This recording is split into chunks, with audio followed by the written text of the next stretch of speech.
Hola, buenas a todos, bienvenidos al canal de Círculo Molinari. Yo soy Adrián, como siempre, y hoy tenemos con nosotros a Óscar Grau, que él es editor en Centro Mises, él es editor en Menos Estado y en hanshoppe.com. Además, en relación a esto último de hanshoppe.com, sobre todo, Óscar es traductor de Hans Hermann Hoppe, ha traducido muchos de sus textos y artículos y papers y demás. Entonces, nada, lo primero darle la bienvenida a Óscar. Hola Adrián, ¿cómo estás? Muy bien, encantado de tenerte por aquí por el canal. Y bueno, lo que vamos a tocar hoy un poco precisamente es la obra de este gran autor, de este gran anarquista, libertario, que es Hans Hermann Hoppe, probablemente uno de los autores más influyentes dentro del movimiento a día de hoy. Y entonces un poco cómo se va a estructurar esta charla es, pues iremos comentando lo que son pues sus principales obras o un poco un recorrido a su carrera intelectual mediante sus obras más relevantes. Un pequeño disclaimer antes de empezar, por supuesto, no vamos a poder mencionar absolutamente todas las obras Mm. de Hans Hermann Hoppe, precisamente porque, bueno, ya está al final de su carrera intelectual y tiene una obra, pues, inmensísima donde toca un montón de temas. Entonces, lo vamos a centrar un poco en las que, bueno, Oscar y yo hemos considerado que pueden ser como un poco el tronco, el hilo central de su pensamiento a lo largo de los años. Entonces, para empezar con esto, primero mencionar su obra, Una teoría del socialismo y el capitalismo. Que bueno, esta obra pues nos las va a introducir ahora Oscar un poco y porque es buena idea también empezar por aquí. Bueno, yo creo que es una muy buena idea justamente porque es el tronco esencial de la obra de Hoppe, porque es el libro que fue hecho de manera con un propósito general, o sea, de hacer un tratado. De hecho, cuando él cuenta Hoppe en uno de los prefacios, que al principio él quería nombrar esto The Theory. Y la gente de la editorial dijo que no se podía considerar eso como el tratado o la teoría, sino que tenía que ser una teoría, o sea, una más entre las tantas. Y eso fue algo que cuenta Hoppe al comienzo del libro. Y en ese sentido, yo creo que es el libro más importante de Hoppe todavía. Y de hecho, me di cuenta también que en este libro hay varios capítulos que luego en otros papers son como un refrito, pero mejorado o extendido de varios capítulos de este libro. O sea, por ejemplo, hay un capítulo de Ethics, de Economics and Ethics of Private Property, que es muy parecido a uno de los capítulos de este libro. Entonces yo creo que este libro sin duda sigue siendo el más importante de Hoppe hasta la fecha. Y bueno, voy a empezar. Tenemos la introducción, que es más o menos contar un poco la historia del libro cuando lo iba haciendo. Y el segundo capítulo es donde empieza la parte teórica más importante, que es la que trata del contrato, la propiedad, la agresión, el capitalismo y el socialismo. Acá tengo el libro conmigo, que voy a ir mirando capítulo a capítulo. Bueno, aquí básicamente él va a definir los términos, es decir, los términos que él va a usar durante todo el libro para que el libro sea entendible y para que las ideas obviamente trasciendan en el ojo del lector y en la mente, por supuesto. Define propiedad, un concepto normativo para la asignación de recursos y la evitación de conflictos. Define contrato, es decir, el acuerdo, el intercambio, básicamente, con las propiedades de los agentes. Define agresión, básicamente como la invasión sobre los derechos de propiedad adquiridos o el cambio de la configuración de la integridad de la persona o su propiedad sin permiso, etcétera. Es decir, la transgresión del contrato o la falta de este. Y luego, finalmente, capitalismo y socialismo de manera eh, pura y luego definir capitalismo de manera pura sobre la teoría natural de la propiedad que él llama esto, es decir, las reglas básicas de la teoría natural de la propiedad, que serían básicamente lo que siempre se repite entre el libertario, el que siempre repite Hoppe en un montón de conferencias, que cada uno es dueño de su propia persona y que con este es dueño de todas las cosas que se apropia previamente sin dueño, o de estas y, y de las que se apropia y produce y puede intercambiar con otros. Será que cualquiera de las desviaciones de estas reglas significarían un acto contrario a tales reglas y por tanto ilegítimas. O sea, es más o menos una forma simple de poner cómo pueden suceder las cosas de manera pacífica desde el principio de los tiempos hasta el fin. Bueno, básicamente eso. Luego pasa en el capítulo 3, tenemos el socialismo de estilo ruso. Y aquí lo que Hoppe trata sería el socialismo real de Mises. Sin embargo, y lo bueno que tiene este libro de Hoppe es que en verdad es un tratado de ética y economía.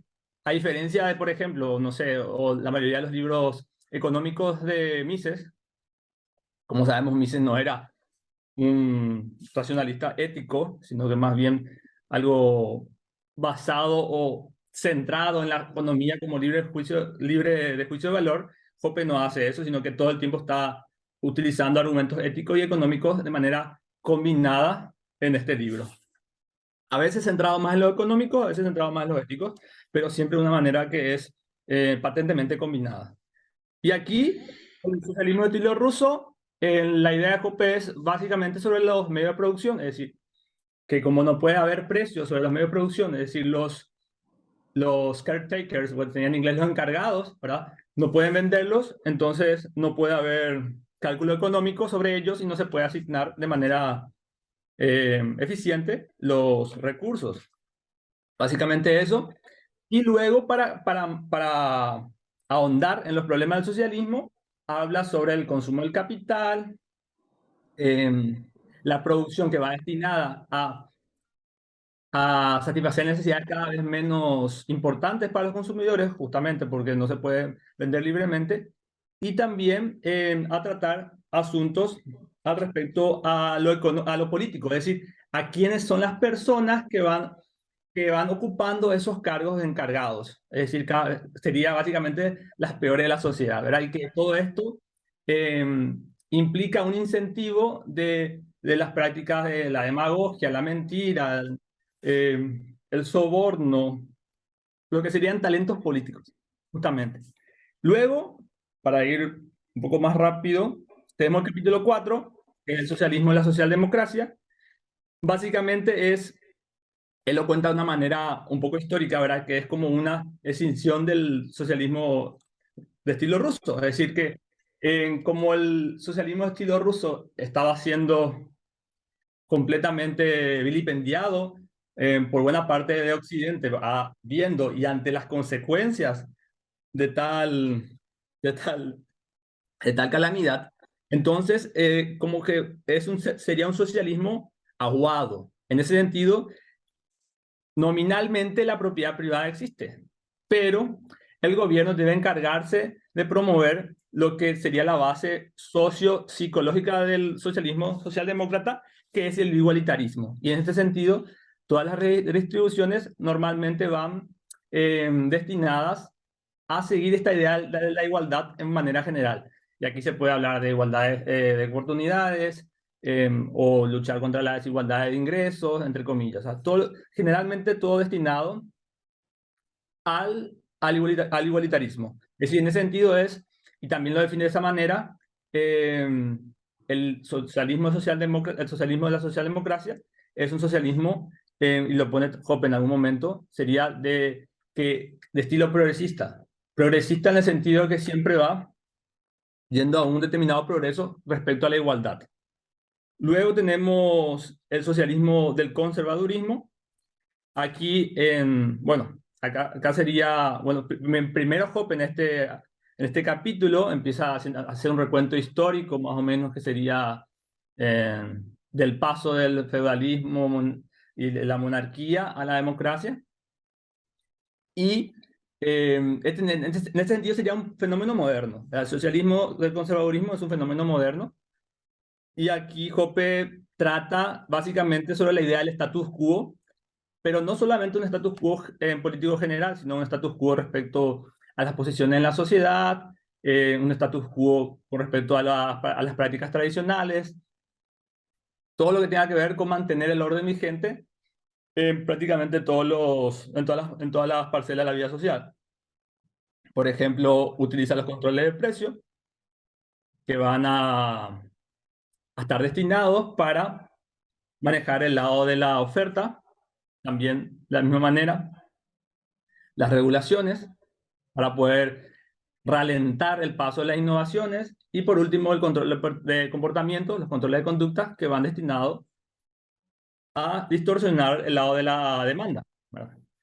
Básicamente trata de eso y da algunos ejemplos de este socialismo, del conservadurismo, que serían, por ejemplo, el nazismo, el fascismo, y lo que daría a conocer también de este conservadurismo, que en ese sentido es una respuesta a los cambios puestos en marcha por una sociedad liberalizada, ¿verdad? En este sentido, él lo posiciona a este socialismo, el conservadurismo, como se podría decir a grandes rasgos, un enemigo del liberalismo, ¿verdad? Contra la democracia. O sea, si hay algo que se puede encontrar acá, que se puede encontrar más adelante en muchos trabajos de Hoppe, es que acá ya hay una destrucción de todos los argumentos democráticos de manera sistemática muy buena, y de hecho hay partes en donde demuestra de cómo un sistema democrático con respecto a uno autocrático, que sería más o menos la monarquía, es peor para el capital social. O sea, y también demuestra que uno, o la manera más importante que tiene el Estado de engañar y de mantener su poder, es bajo la política del divide y vencerás. Que como todo el tiempo los recursos tienen que ir para un lado o para el otro, el Estado está buscando todo el tiempo aliados en un sector para ir contra otro y viceversa. Y en ese juego de la política, al abrir el gobierno, en principio para todos, los súbditos, los peores normalmente, como tienen un tiempo en que pueden ser parte del gobierno, esto hace que ellos bajen la resistencia con respecto al gobierno, porque un día pueden estar ahí ellos y llevar a cabo sus propias políticas. Y aquí, de hecho, él cita varias veces a de Jouvenel con respecto al poder y a la democracia, y tiene muy buenos argumentos con respecto a la regla de la mayoría. O sea, en ese sentido, también habla del constitucionalismo liberal, ¿verdad? Y también, de hecho, en este mismo libro hay muchos argumentos contra el liberalismo clásico, de hecho, o sea, al cual lo trata evidentemente como una inconsistencia. Tenemos el problema de los bienes públicos, que es el capítulo 10, sería también seguir hablando de la producción capitalista. Y el problema de los bienes públicos, bueno, aquí básicamente es lo que hace es eh, colocar a los teóricos de bienes públicos como orwellianos. Y de hecho es lo que dice en una parte que afirmar o confirmar o aceptar las ideas de los teóricos de los bienes públicos sería como eh, transponer los significados de las palabras, que robo signifique acuerdo, que contrato signifique agresión, etcétera. Luego, y eso sería básicamente todo lo que trata el libro. Además de eso, en este mismo capítulo trata el problema de la seguridad. En ese sentido, empieza con algunas citas de Molinari, y entra a tallar todo lo que luego hacen otros libros, es decir, que defiende la producción de la defensa para el mercado privado, o sea, o, al mercado, para las leyes del mercado, de alguna manera, que todos los bienes y servicios, también el de servicio de la defensa, deben ser proveídos por empresas privadas. Y yo creo que eso es básicamente lo que trata el libro. Obviamente aquí no hay lugar ni espacio para tratarlo de manera específica o detallada, pero con estas ideas uno tiene más o menos claro de qué va.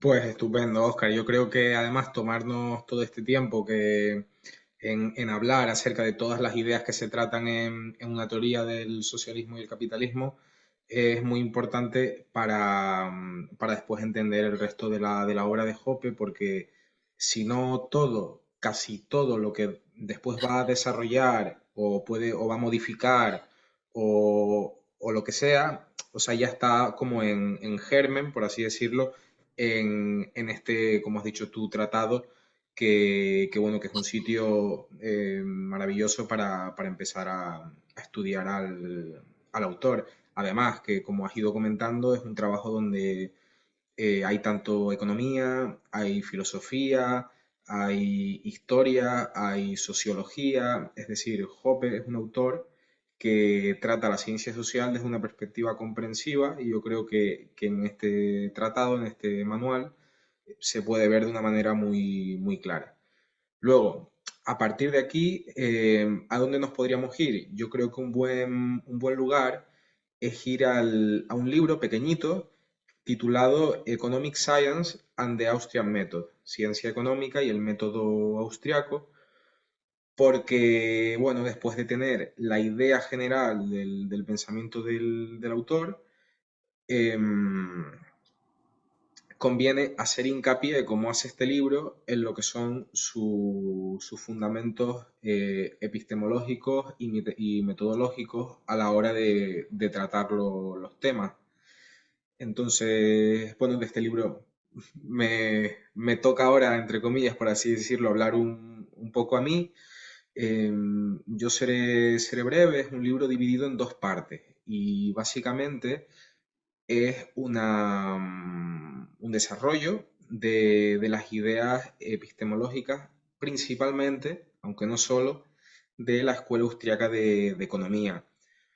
Hoppe es uno de los pocos autores contemporáneos, ahora bueno, que ya no están vivos, ya clásicos casi, ¿no? Como Mises o Rothbard, eh, que siguen tratando el tema del método y que lo siguen poniendo en un papel central. Yo creo que esto es muy importante en quien se quiera acercar ya no solo a este autor, sino a la filosofía política o a la economía austriaca en general, porque deja muy claro, es una obra que deja muy claro cuáles son los fundamentos, o por lo menos cuáles son los fundamentos desde el punto de vista de Hoppe, ¿no?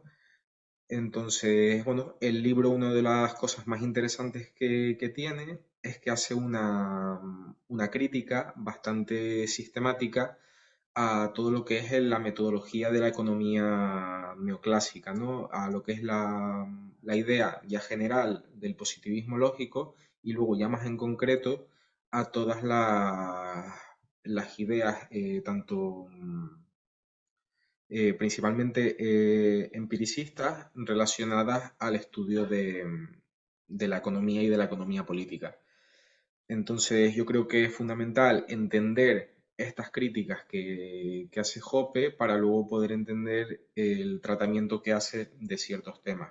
Además, precisamente, la otra parte también muy importante de este libro es la explicación y el estudio de la praxeología. La praxeología es el método, el nombre del método que utilizan los economistas austriacos para desarrollar su actividad científica, ¿no?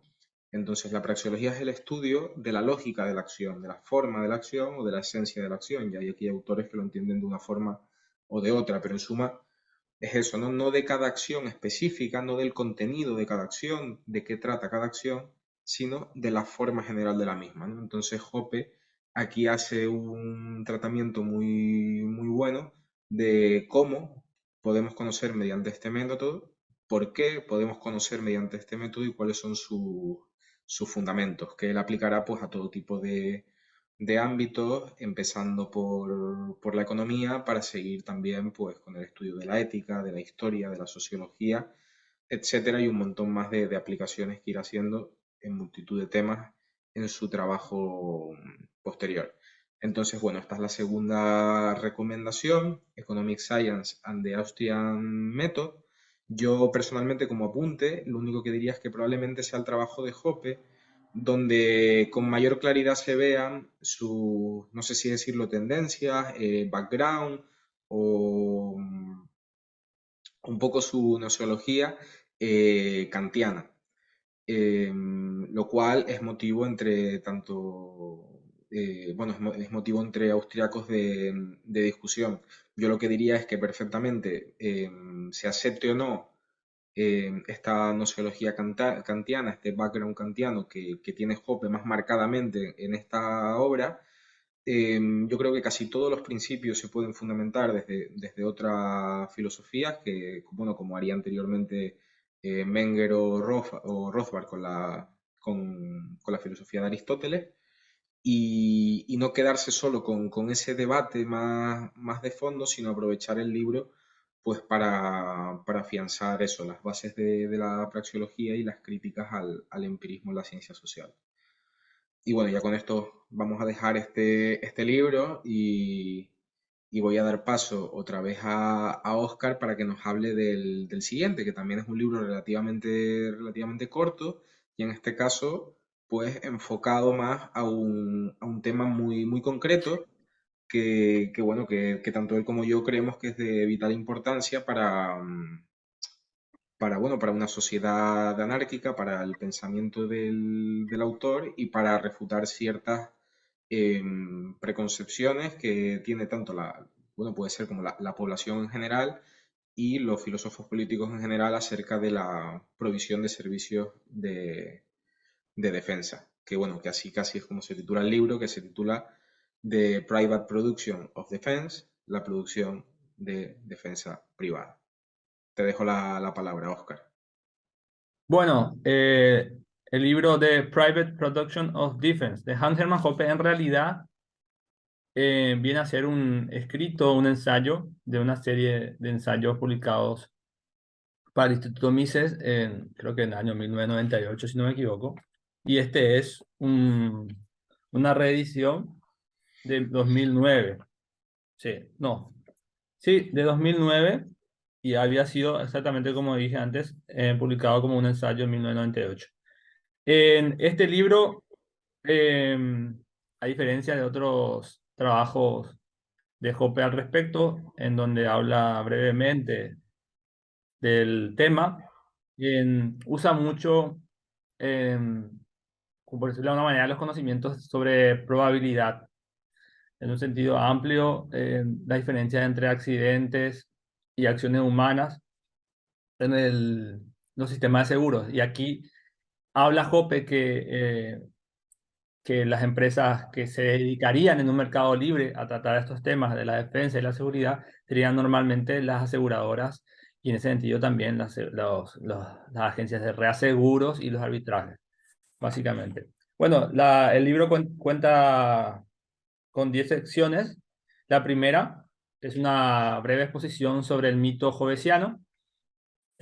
Bueno, esto normalmente para todos los aficionados de la filosofía política es muy popular, que habla sobre el estado de naturaleza. Aquí Hoppe desmonta los problemas de esta teoría. Luego, en el segundo espacio, habla sobre la evidencia empírica y Hoppe aquí utiliza el ejemplo de Estados Unidos, ¿verdad? Y sobre el ejemplo de Estados Unidos, lo que hace es demostrar que el Estado, en ese sentido, sin importar su constitución, en este sentido, una constitución liberal de declaración de independencia de los Estados Unidos, no ha logrado su cometido, ¿verdad? Que el Estado no ha dejado de crecer, que no ha dejado de aniquilar millones de vidas en todo el mundo, etcétera, etcétera. Y el ejemplo que él utiliza, el ejemplo del gobierno de los Estados Unidos, en esta sección. Luego tenemos la sección 3 que habla sobre cómo dar una respuesta, obviamente anárquica, al problema del estatismo. Luego vamos a ir a la sección 4, ya empieza a hablar de asuntos más económicos, es decir, asuntos más con respecto a la naturaleza de la agresión. Aquí también empieza a esbozar algunas ideas con respecto a las similitudes entre los desastres naturales grandes y las guerras estatales. En ese sentido, hace un ejemplo que yo podría dar rápidamente, es que ¿qué le hace similar respecto al, a la devastación, la destrucción, una guerra estatal, especialmente en época democrática o en tiempos democráticos, con respecto a un desastre natural, que que el ataque se convierte en indiscriminado. Y aquí hace el ejemplo, Jope, que bueno, que las agresiones son normalmente, o sea, todas las agresiones como acciones tienen intenciones, o sea, van destinados a personas particulares, propiedades particulares, etcétera. Pero los accidentes, por ejemplo, que yo viva en un determinado lugar en donde haya ciertas probabilidades de desastre como un tornado, un terremoto o algo así, yo tengo en ese lugar tengo una probabilidad igual al resto de mis cohabitantes. Pero cuando la agresión pasa a tener una característica estatal, en el sentido de las guerras totales de la democracia, esa probabilidad es cercana, tanto para los desastres naturales como para los ataques estatales. Eso es un ejemplo que hace Hoppe de cómo la guerra a través de los estados cambia el carácter o empeora el carácter de la agresión, o sea, lo hace mucho más total e indiscriminado. Cuando normalmente la agresión siempre en un sentido básico de relaciones interpersonales siempre es discriminado.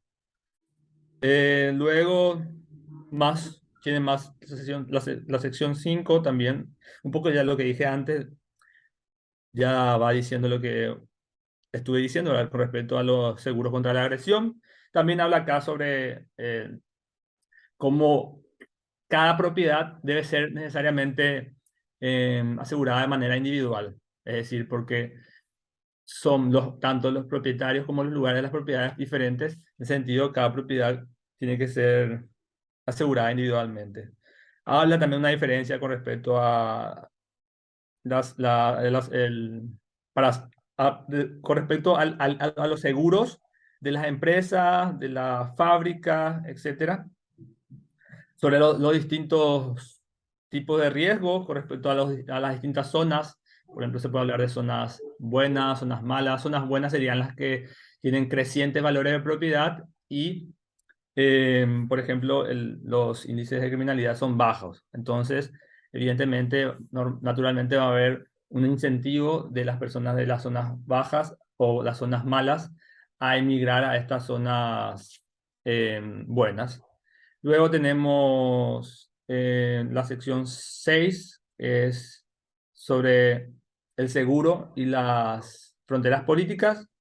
Y aquí también hace una diferencia importante que las fronteras de la propiedad privada son extensivas a todas las extensiones de la propiedad privada misma. Es decir, perdón, que las fronteras de la propiedad privada son extensivas con la propiedad de las personas, es decir, que siempre son identificables. Y en ese sentido, en las diferencias respecto a qué dejo entrar y qué dejo no entrar, siempre van asociadas a esta discreción de la propiedad privada. Y sin embargo, en las fronteras políticas, todo esto se distorsiona y se contamina con el problema de la integración forzosa, ¿verdad? Luego tenemos la parte 7 que habla más o menos de lo que justo había dicho antes con respecto a los estados democráticos y el carácter agresivo de este. También sobre el carácter agresivo respecto a que los gobiernos, como pueden externalizar los costos de su comportamiento agresivo, es mucho más fácil terminar en ellos, o incurrir en estas agresiones. Y que vuelve a los pueblos enemigos involuntarios, ¿verdad?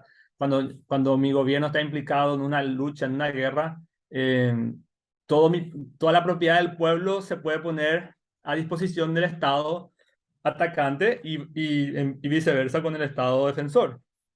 O sea, nos pone de enemigos, por decirlo de una manera, a personas inocentes contra personas inocentes. Luego tenemos la sección 7, habla sobre los seguros y los incentivos.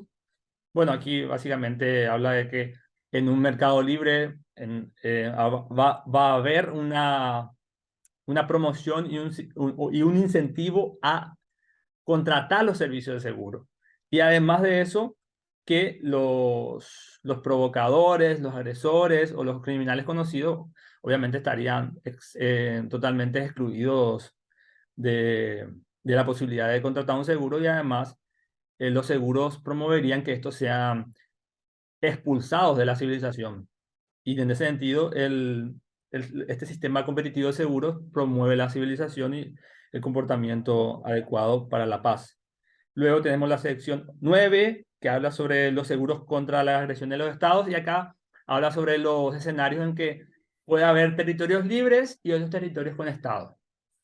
Y también habla de cómo podría darse la relación cuando suceden cuestiones con respecto a los ciudadanos que viven en un estado, en un territorio estatal, y otros que viven en un territorio libre.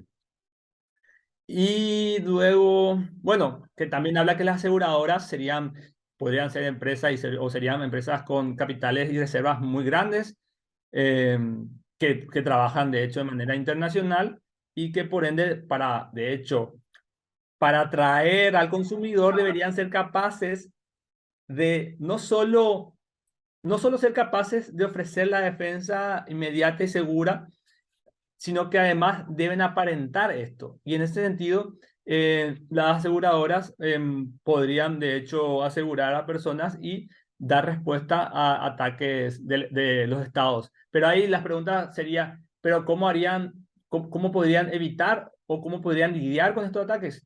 Y aquí de vuelta entra la parte sociológica o psicosociológica, que los mismos súbditos de los estados, como son ellos los que tienen que financiar las guerras de sus políticos, no sería tan fácil agredir a un territorio libre o a un grupo de inocentes, sino ¿por qué? Porque deberían ellos tener también una aprobación general básica de su propia población, porque a las órdenes, aunque las dé, hay personas que la deben tomar y que deben ir, matar y morir por su país, entre comillas, y además estas órdenes no necesariamente van a ser acatadas todo el tiempo, y no siempre los recursos van a querer ser dados tan fácilmente. Entonces los estados, en un escenario en que puede haber esta mezcla de territorios libres con estados, la tendrán mucho más difícil. Los incentivos de la gente para ir migrando a territorios libres haría que los estados mismos se vuelvan un poco más pacíficos. Básicamente sería lo que dice Jope acá. Luego la sección 9, es la última, habla sobre recuperar nuestro derecho a la autodefensa. Y aquí, bueno, básicamente hace algunas conclusiones al respecto, y aboga por la producción privada de la defensa. Eso Vale, sería. pues bueno, tras saber de qué trata este libro acerca de la producción privada de defensa, yo creo que, y siguiendo un poco la línea que hemos venido siguiendo hasta ahora, un buen paso ya sería enfrentarse pues lo que puede ser pues la obra más famosa de Hoppe, que es Democracy, The God That Failed, que se ha traducido al español como Monarquía, Democracia y Orden Natural. Entonces es un libro que es muy importante en su obra, yo pienso porque digamos, hay ciertas ideas en las que se ve un cambio en el autor. Luego también es importante porque probablemente sea el libro que lo ha, digamos, convertido en una especie de paria para el mainstream intelectual y tras el que sigue siendo como ignorado, menospreciado, acosado y sigue recibiendo un montón de Ignorado insultos. no, ignorado no. Siempre Y se no- acuerdan de él. bueno, ignorado, pero también por buena parte del mainstream, gracias a algunos comentarios que hace en este libro, algunos temas que trata. También hay una parte del mainstream que yo creo que lo que trata de hacer es ignorarlo por completo para restarle fuerza a la difusión de las ideas y tal, ¿no? Entonces eso, es un libro que básicamente es pues café para muy cafeteros y que trata toda una serie de temas quizás más radicales o más polémicos o que hace más hincapié en ellos aquí, ¿no? Entonces el tema principal es un poco la comparación, el estudio comparativo entre la democracia por un lado y la monarquía por el otro. Evidentemente, si es tan polémico este libro es porque a la conclusión que llega Hoppe es que puestos a elegir, aunque él en última instancia aboga por un orden natural, que es a lo que él se refiere por la anarquía de propiedad privada, puestos a elegir, pues la monarquía traería, de acuerdo a Hoppe, más beneficios para los súbditos que la democracia. El principal argumento tiene relación con la preferencia temporal de los gobernantes. La preferencia temporal es la preferencia que tiene cada individuo por la satisfacción inmediata respecto a la futura, es decir, a la capacidad de sacrificio presente para obtener más bienes en el futuro. Y bueno, que digamos, la posición que coopta el monarca disminuye mucho la preferencia temporal. El monarca piensa a un plazo mucho mayor porque, digamos, va a poder gobernar sobre determinado territorio durante toda su vida y no solo durante toda su vida, sino que además va a poder legar ese poder eh, a, su, a sus hijos, ¿no? A sus descendientes. Mientras que el político democrático normalmente pues está 3 4 5 años y tiene que irse. Entonces, partiendo de la base de que lo que quiere el poderoso es rapiñar y vamos, apoderarse de cuanta mayor riqueza posible, pues evidentemente el político democrático tendría muchos más incentivos para estos porque tendría que saquear todo lo que pueda en un breve lapso de tiempo antes de que sea sustituido por otro, mientras que eh, el rey esto no lo puede hacer porque entonces la productividad de la población disminuiría de una manera demasiado grande, por lo tanto ya después no tendría de lo que seguir robando, por así decirlo, ¿no? Entonces le conviene que la productividad se mantenga a unos niveles estables o que incluso vaya aumentando con el paso del tiempo, entonces pues ir manteniendo los niveles de saqueo a un nivel más comedido con respecto al político democrático, que bueno, que va a saquear todo lo que encuentre por allí, se va a ir y que se coma el marrón el siguiente, que también tratará de hacer lo mismo, de saquear lo más rápido posible y así pues se da lo que Hoppe llama un declive civilizatorio, ¿no? Entonces, bueno, además de esta idea, el libro trata otras muchas.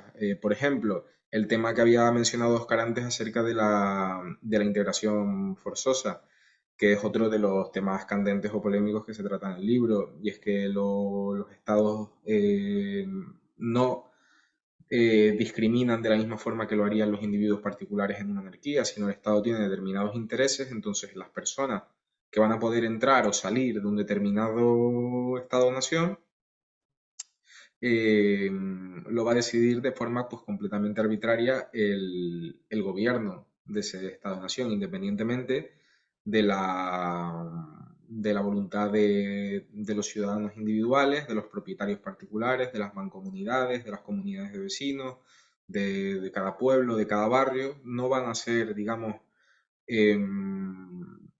los cuerpos sociales naturales quienes decidan acerca de quién entra y quién sale y qué normas hay en su comunidad a ese respecto, sino que se va a provocar tanto, por un lado, una exclusión forzosa a personas que quizás de otra manera sí podrían haber entrado a un país determinado, sometido a un gobierno, un Estado, e inclusión forzosa de personas que de otra manera no hubiesen podido entrar debido pues a las preferencias de los propietarios tanto individuales como comunales o del tipo que fuera en el lugar, ¿no? Entonces pues habla de este tipo de cosas referentes a la discriminación forzosa por parte del Estado.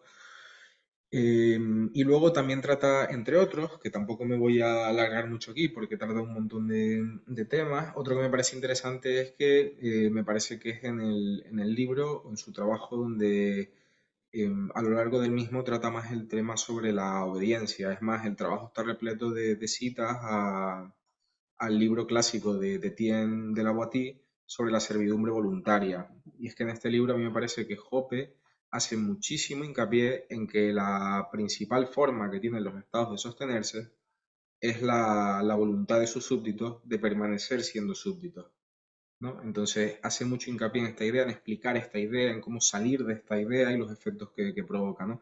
Lo cual me parece súper interesante.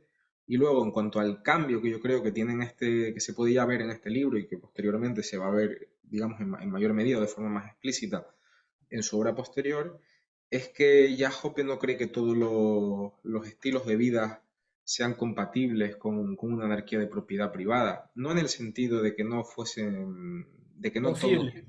de que no todos fuesen legítimos, es decir, de que no haya comportamientos que puedan ser legítimos, que se hagan una anarquía y con los que él no está de acuerdo, sino con que él va a establecer una serie de, o va a empezar a establecer una serie de precondiciones que se tienen que dar para el surgimiento de una sociedad de este tipo, ¿no? Entonces yo creo que aquí Hoppe, como en su día hicieran Rothbard y Rockwell, y también acercándose a otro tipo de pensadores quizás más reaccionarios, hablan de, bueno, pues que tiene que haber pues una suerte de virtudes a nivel sociológico de forma previa a la creación de una sociedad pues, de anarquía de propiedad privada para que ésta pueda funcionar y sobre todo pueda funcionar de forma eh, próspera, ¿no? Y que haga un poco florecer la condición de los individuos que allí habiten. Y bueno, y que a mí me parece un cambio sustancial en su obra, un acercamiento también al pensamiento, digamos, conservador, bien entendido, no en el sentido en el que hablaba Oscar cuando se refería en el primer libro del que habló, de la teoría del socialismo y el capitalismo, sino no, un conservadurismo, digamos, anterior históricamente, no un conservadurismo moderno, sino un conservadurismo viejo y reaccionario, ¿no? Entonces, no es que Hoppe se convierta en esto, sino que Hoppe toma ya ideas de aquí y Hoppe acepta algunas de las premisas de estos autores, que yo también creo que es interesante y que también es otro tema de polémica y discusión con respecto al autor. Entonces, bueno, para volver a dar paso a Oscar, ya es el último libro que él va a Quiero tratar. agregar Sí, algo que creo que es la palabra que te faltó decir cuando hablabas del conservadurismo, que es el conservadurismo cultural, que es el que él utiliza en esa parte. O sea, que él lo que hace es rescatar en sentido el conservadurismo cultural como la idea respecto a la visión del hombre sobre su naturaleza misma y la cultura. Y ahí sería que combinar es un reforzamiento mutuo del conservadurismo cultural con las ideas libertarias para el orden que vos dijiste, ¿verdad? Un orden próspero y sostenido, ¿verdad? Nada más, eso sí, quería, bueno, creo que era la palabra que se falta, conservadurismo cultural sería más o menos la base de lo que vos estabas diciendo. sí. Bueno, pues hecha la aclaración, muchas gracias, Oscar.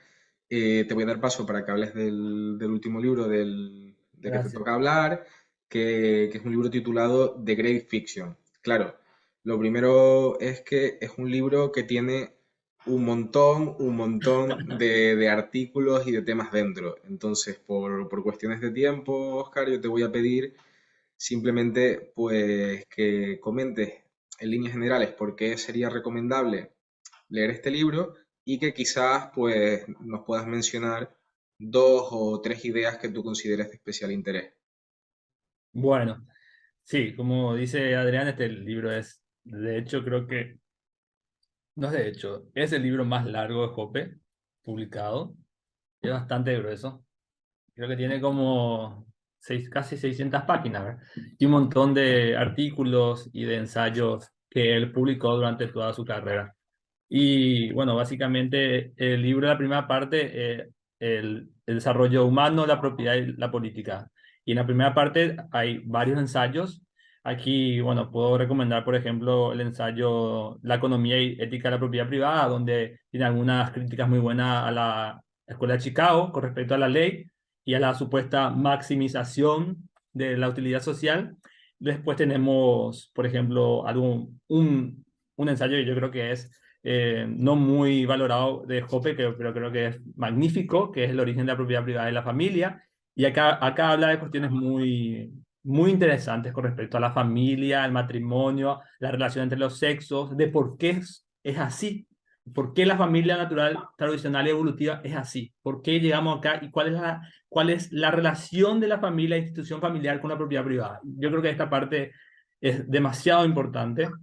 Después tenemos un ensayo más sobre la inmigración y el problema del Estado. Y también hay otro ensayo creo que es uno de los más bellos de Jope, que es sobre el hombre, la naturaleza, la verdad y la justicia.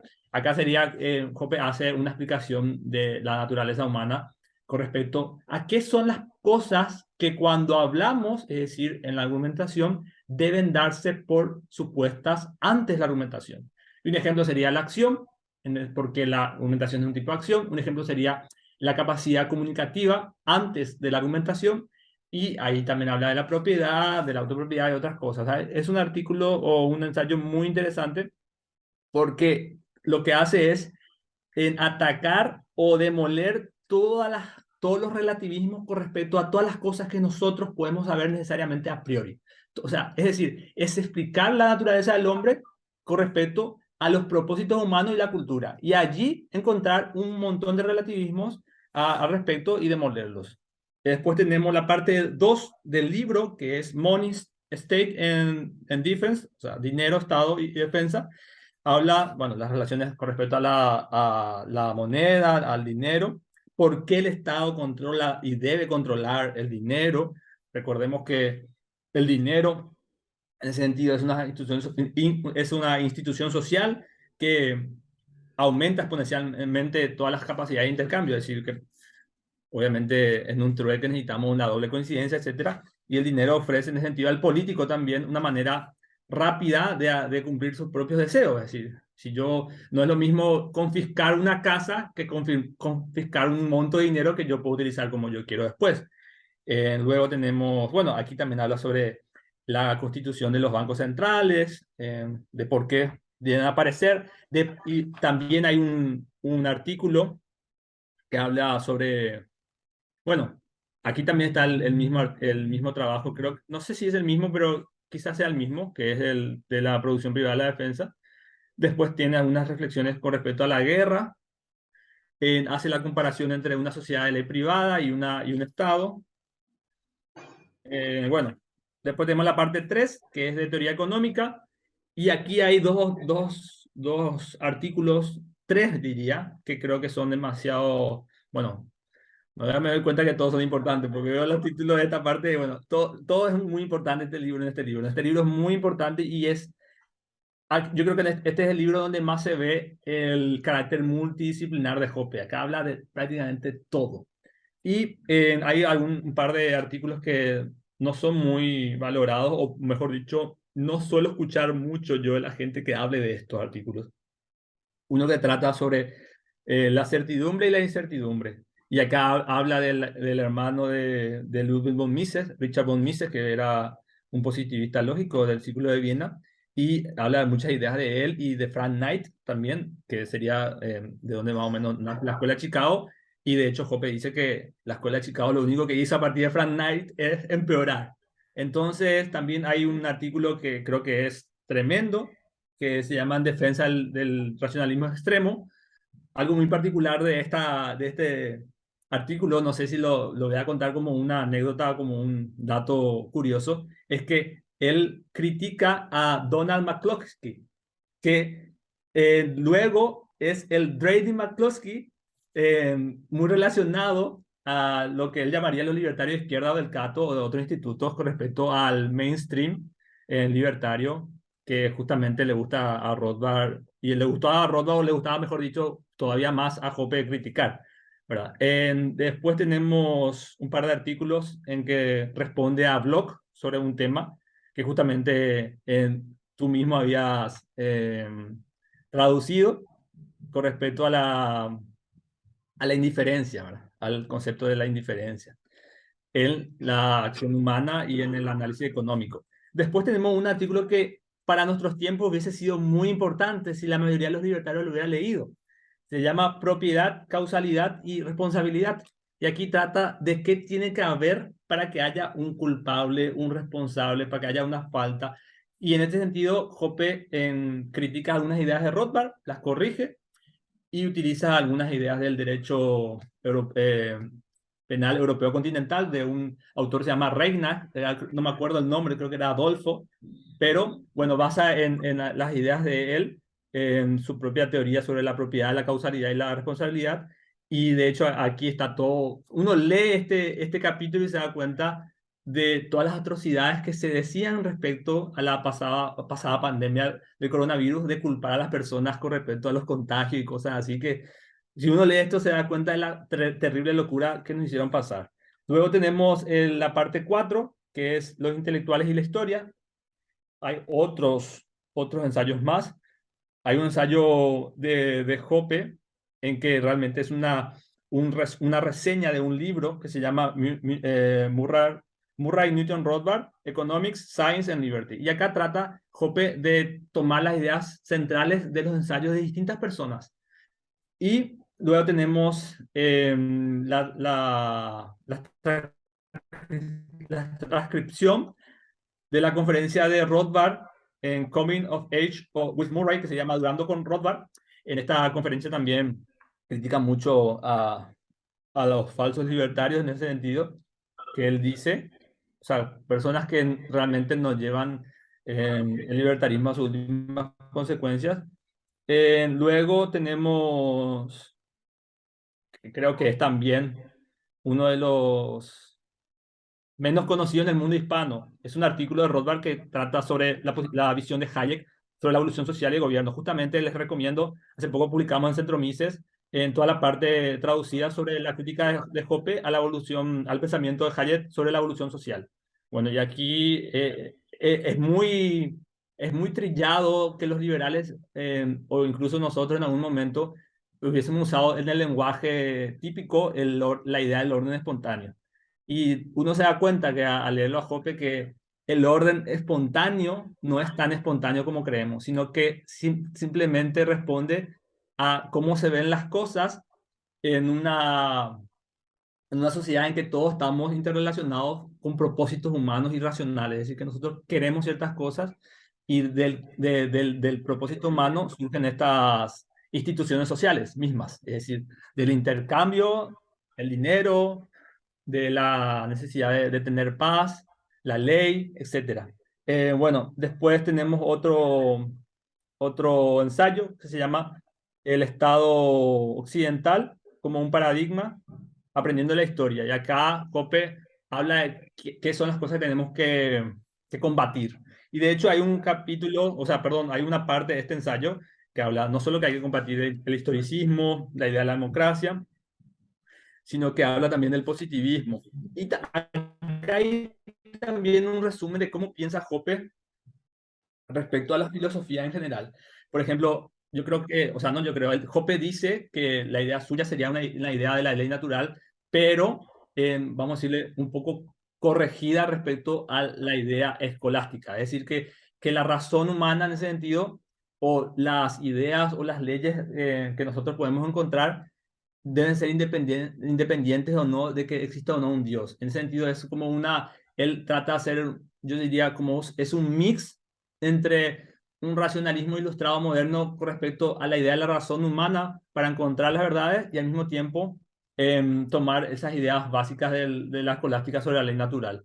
Yo no puedo hacer un resumen propio de eso, yo creo que recomiendo leer a las personas este artículo que es muy interesante, porque también habla sobre el positivismo como un gran enemigo y recuerdo alguna vez una conversación que tuve contigo que me decías que eh, peor que la democracia era la idea positivista, creo que así me habías dicho, ¿verdad? Y Hoppe habla de eso aquí también, o sea, en ese sentido ataca al positivismo como algo peor que los románticos y algo que realmente, bueno, que es realmente catastrófico los efectos que tuvo sobre la sociedad humana en general.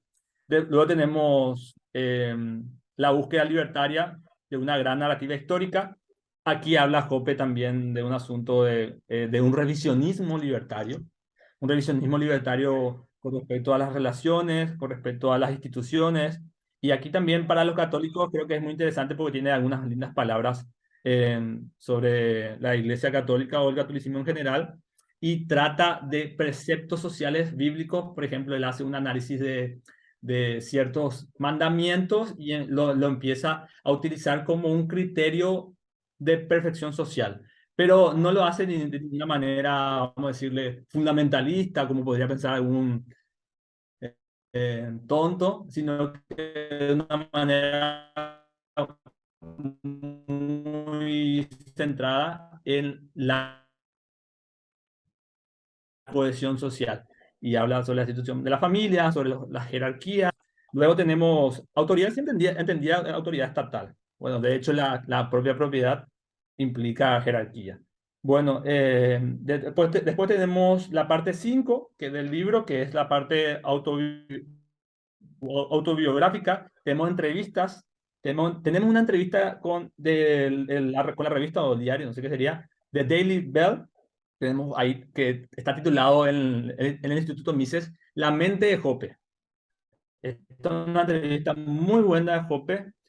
Luego tenemos sesiones de Jope sobre la pasada alianza estratégica de los tiempos, digamos, del activismo paleolibertario. Hay algunas reflexiones de él con respecto a esas reuniones con el Club Randolph. Después tenemos otra conferencia que es su camino hacia la economía austríaca. Y bueno, un montón, casi todas son entrevistas en esta parte.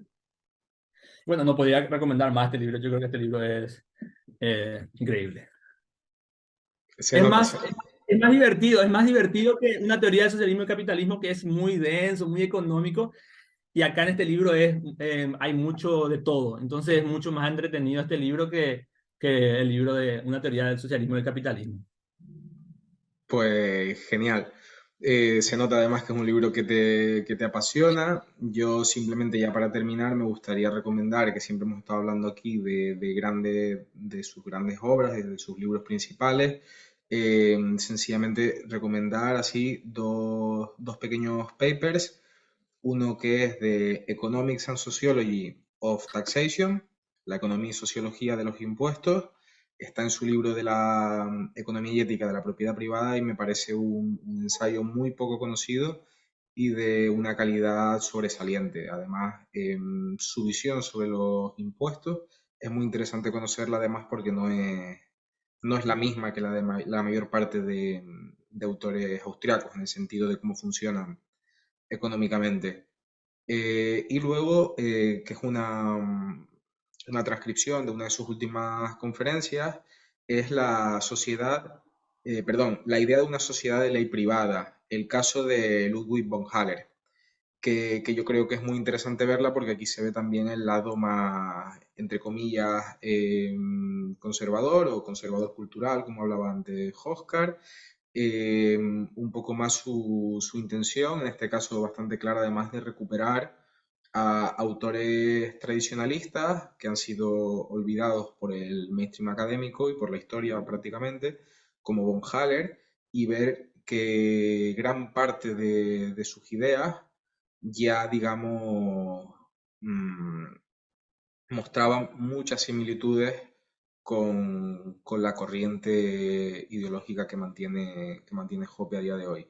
Entonces, me parecen dos papers muy interesantes que quería recomendar. Y nada, vamos a cerrar ya por aquí. Muchas gracias, Oscar, por acompañarme y hablar de este autor y de su obra que tanto nos apasiona a los dos. Muchas gracias a vos por la invitación.